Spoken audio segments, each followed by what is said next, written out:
My fiancé of 7 years dumped me for his ex because his friends said she was more marriage material. 5 years later, he's desperate to win me back after seeing my dream life. Buckle up, everyone, because this is a wild ride that's taken me 5 years to process. Names change for obvious reasons, but every single detail is painfully true. 5 years ago, my world shattered in the most unexpected way possible. My fiancé of 7 years, Jake, decided I wasn't the right woman for his future anymore. After nearly a decade together, through college, career changes, building what I thought was our forever, he sat me down and delivered the most devastating conversation of my life. "Mia, you know I love you," he started, which should have been my first warning because nothing good ever follows those words. "But I've been doing a lot of thinking lately about what I really want in life, and I'm not sure we're heading in the same direction anymore." This was after 7 years together. After I'd supported him through grad school while working 2 jobs. After we'd gotten engaged 6 months earlier with a ring I helped him pick out. After we'd already put a deposit down on our wedding venue and sent save the dates to 150 people. But here's the real kicker: his college friends had been in his ear for months about his ex-girlfriend from sophomore year, Christina. She'd recently moved back to our city after finishing medical school, and suddenly Jake's friend group was acting like she was some kind of prize he'd let slip away. Christina was everything I apparently wasn't. She came from a wealthy family, had just completed her residency at a prestigious hospital, drove a BMW her parents bought her, and according to Jake's friends, was the type of woman successful men marry. She was polished, sophisticated, and had never worked a retail job in her life.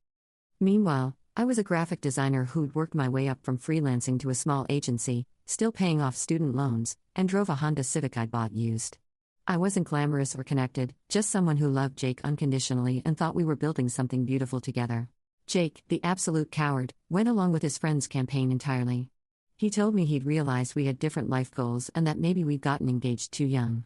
He said Christina had always been the one that got away and that seeing her again made him question everything. Looking back, I realized this was a spineless way of saying his friend group had convinced him I wasn't impressive enough for the life he wanted to live. The breakup was swift and brutal. Within 3 weeks, Jake was posting Instagram stories with Christina. Within 2 months, they were Facebook official. Within 4 months, they were living together in a downtown condo her parents helped them buy.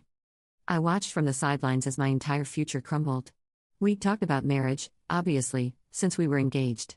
We'd planned to buy a house, discussed baby names, even looked at neighborhoods with good schools.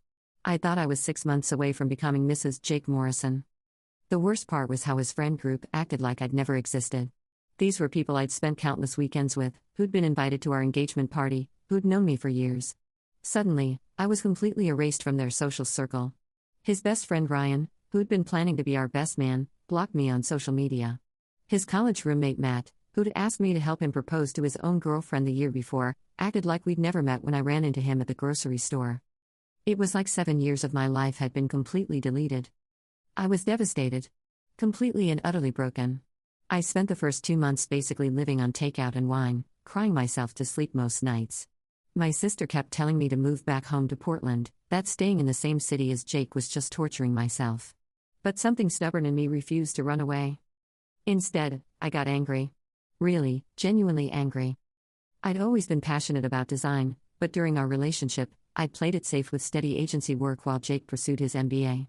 He'd been supportive but dismissive, calling my freelance project side gigs and suggesting I focus on climbing the corporate ladder instead. His friends had been even less encouraging, with Ryan once asking when I was going to get a real career like Christina's medicine. Well, guess what? That side gig became my salvation. I threw myself into freelance work with everything I had. I used my marketing knowledge to build a personal brand, leveraged social media like my life depended on it, and started networking with local small businesses and startups. I took on every project I could find: logo designs, website builds, social media campaigns, brand identity packages. I reinvested every dollar back into better equipment, online courses, and design software. I worked 18-hour days, learning about client relations, project management, and business development. The timing was perfect, the startup scene in our city was exploding, and I managed to catch the wave just right. Within a year, I'd gone from making $40,000 at the agency to pulling in 6 figures as an independent contractor. By year 2, I was able to quit my day job and focus on freelancing full-time. But the real game changer came when a tech startup I designed branding for got acquired by a major company, and they recommended me to their entire network. That single referral changed everything. Suddenly, I had more work than I could handle. I had to start turning down projects and raising my rates. I began hiring other freelancers to help with overflow work. 3 years after the breakup, my side gig had become a full-service creative agency with 12 employees and a gorgeous office space downtown. We specialize in startup branding and have worked with companies that have gone on to raise millions in funding. Last year alone, we brought in over $2 million in revenue. We've been featured in design publications, won industry awards, and I've been invited to speak at conferences across the country. 6 months ago, I was named one of our city's 40 under 40 business leaders. My story has been featured in Forbes as an example of how freelancers can scale their businesses. Oh, and remember how I mentioned building a dream life? Enter Alex. I met him about 2 years ago at a networking event for creative professionals. He's a photographer who runs his own studio, specializing in commercial and wedding photography. We bonded over being entrepreneurs, over the challenges of building something from nothing, over late nights spent editing and strategizing. Alex is everything Jake never was. He genuinely celebrates my successes without feeling threatened. He understands the entrepreneur life because he lives it too. He treats me like an equal partner in every sense, and most importantly, he loves me for exactly who I am, ambitious, driven, and unafraid to dream big. We moved in together 8 months ago into a beautiful loft apartment downtown, and I've never been happier. Alex proposed 3 months ago during a weekend trip to the mountains, with a ring he saved up for himself because he wanted it to be entirely his choice and his effort. The proposal was perfect, intimate, personal, and everything I'd ever wanted. Just the two of us at sunset on a hiking trail we discovered together. No pressure from friends or social expectations, just two people choosing each other completely. Now here's where it gets interesting. About 18 months ago, Jake started following my business Instagram account. Then my personal account. Then he started showing up at networking events where he knew I'd be present. At first, I thought it was coincidence, but the pattern became pretty obvious. His marriage to Christina, from what I can gather through mutual connections and some light social media investigation, is not going well at all. Turns out marrying someone because they look impressive on paper doesn't guarantee happiness. Who could have seen that coming? Christina, for all her accomplishments, apparently has very specific ideas about the lifestyle she deserves. She expected Jake to provide the kind of luxury she grew up with while she focused on her medical career and maintaining their social image. Problem is, Jake's career in marketing, while decent, doesn't generate the kind of money needed to support the lifestyle Christina's family modeled. They've been fighting about money, about his career ambitions, about their social life. From what I've heard through our city's surprisingly small professional network, Christina has been pushing Jake to pivot into pharmaceutical sales because the money is better, but Jake has been resistant because he actually enjoys his current job. Meanwhile, here I am absolutely thriving in every possible way. My business success has been very public: interviews, awards, social media presence. I'm not showing off maliciously, but I'm also not hiding my achievements. Why should I? A few months ago, Jake started getting more direct.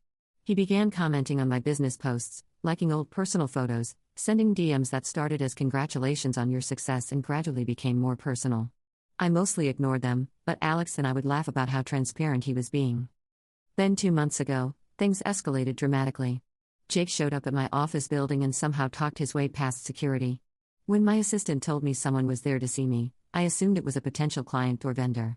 When I walked into our reception area and saw him standing there, I was genuinely shocked. He looked terrible, stressed, tired, like he'd aged 10 years in the past 5.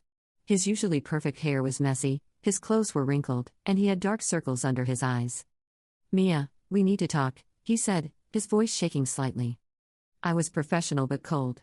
"If this is business related, you can schedule an appointment through our website. If it's personal, I don't think we have anything to discuss. Please, just give me 15 minutes. I'll buy you coffee." Against my better judgment and probably out of morbid curiosity, I agreed.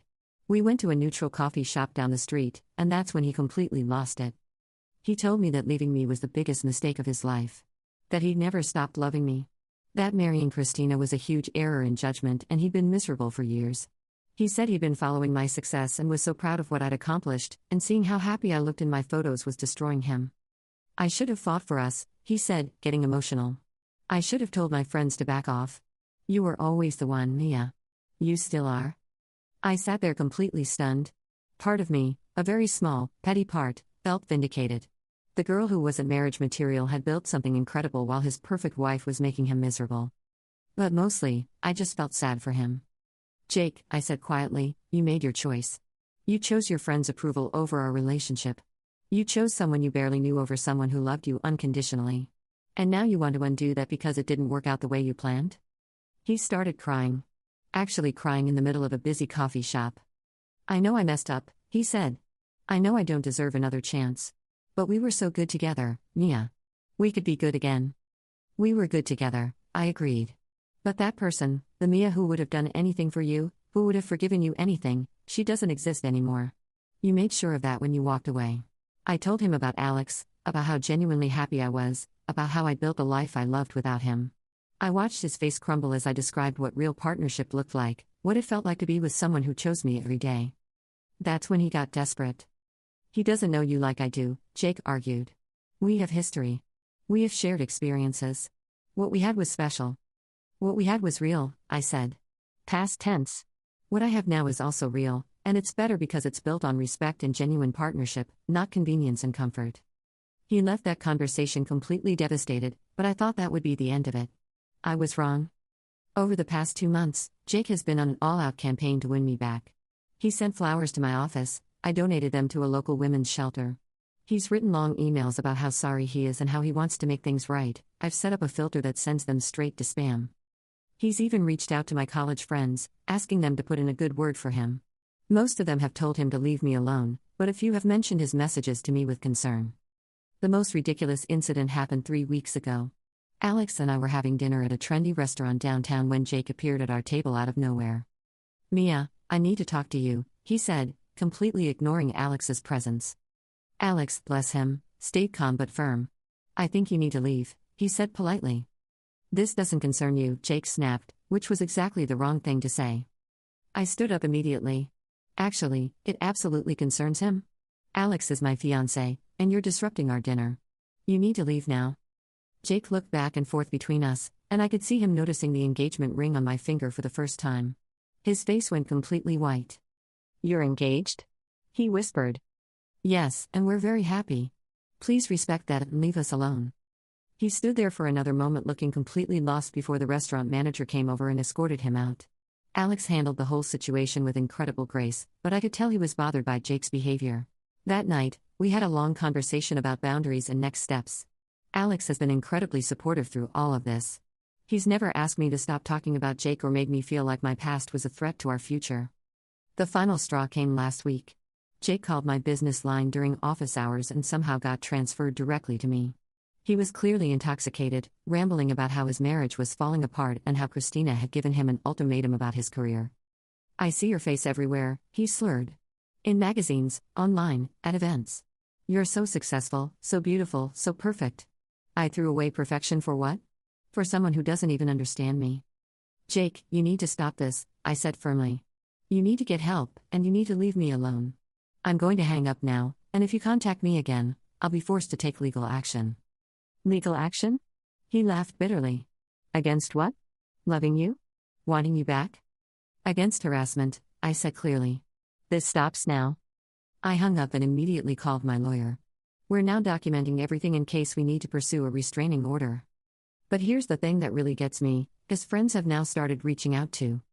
Ryan called me last week, all friendly and casual, asking how I was doing and mentioning how proud he was of my success. He casually brought up how Jake and Christina were going through a rough patch and how Jake had been talking about me a lot lately. Matt sent me a LinkedIn message saying he'd always respected my work ethic and wondered if we could grab coffee to discuss some business opportunities. He also mentioned that Jake was really struggling and maybe could use a friend right now. Even their mutual friend Sarah, who'd completely iced me out after the breakup, sent me a Facebook message saying she missed our friendship and hoped we could reconnect. She also happened to mention that Jake's marriage was in trouble and that he'd been asking about me. The audacity is absolutely breathtaking. These people actively worked to end my relationship with Jake, treated me like I wasn't good enough for their friend group, and now they want back in my life because I'm successful and their golden boy is miserable. I've ignored or politely declined all of their overtures. I'm not interested in being anyone's backup plan or consolation prize. Alex has been incredibly supportive through all of this. He's never once made me feel like my past was interfering with our future. He just listens when I need to vent and reminds me of how far I've come. "You know what the best revenge is?" he said to me the other night as we were planning our wedding. "It's not that Jake is miserable in his marriage. It's that you're genuinely happy in yours. You didn't build this life despite him, you built it because you're amazing. His regret is just a side effect." And he's absolutely right. My success isn't about Jake. My happiness isn't about Jake. The fact that both things are driving him crazy is just a bonus. I've learned so much about myself over these past 5 years. I learned that I'm stronger than I thought, more capable than I believed, and worthy of love that doesn't come with conditions or caveats. I learned that sometimes the worst thing that happens to you can redirect you toward the best thing that happens to you. I also learned that you can't build a relationship on other people's expectations. Jake and Christina's marriage was doomed from the start because it was based on what looked good rather than what felt right. They're both trying to be people they're not, living up to standards that have nothing to do with their actual compatibility. Meanwhile, Alex and I are planning a wedding that's completely us, small, intimate, focused on celebrating our partnership rather than impressing anyone else. We're building a life based on shared values, mutual respect, and genuine love. It's everything I thought I had with Jake, but real this time. I don't hate Jake. I actually feel sorry for him. He's trapped in a life he chose for all the wrong reasons, and now he's realizing what he gave up. But that's not my problem to solve anymore. The funniest part? Christina apparently found out about Jake's attempts to contact me and is furious. According to mutual connections, she's now convinced that Jake never got over me and is threatening to leave him if he doesn't get his act together. The irony is delicious. She's basically in the same position I was in, except she's the one he chose. Jake has been radio silent for the past week, presumably dealing with the fallout at home. Part of me wonders if Christina will follow through on her threats or if they'll find a way to make their marriage work. Honestly, I hope they do figure it out, because everyone deserves to be happy, just not at my expense. As for me, I'm focused on the future. Alex and I are getting married in 4 months. My business is expanding to 2 new cities. I'm working on a book about building a creative business from scratch. Life is good, really, genuinely good in a way it never was with Jake. The girl who wasn't marriage material is now too good for him, and the best part? I didn't change to prove him wrong. I changed because I finally had the space and motivation to become who I was always meant to be. Sometimes the trash really does take itself out. Update: thanks for all the supportive comments, everyone. A few people asked about the business, and while I can't share specifics for privacy reasons, I will say that following your passion even when others dismiss it can lead to incredible opportunities. Don't let anyone make you feel small for dreaming big. Also, for those asking about Jake's current situation, I honestly don't know and don't want to know. I've blocked him on everything and asked our mutual friends not to update me on his life. I'm done being a character in his story, and he's done being a character in mine. Alex says hi and wants you all to know that he feels like the luckiest guy in the world. We're planning a honeymoon in Italy where we'll be photographing some beautiful venues for his portfolio while I research European design trends for potential international clients. Here's to new beginnings and never settling for less than you deserve.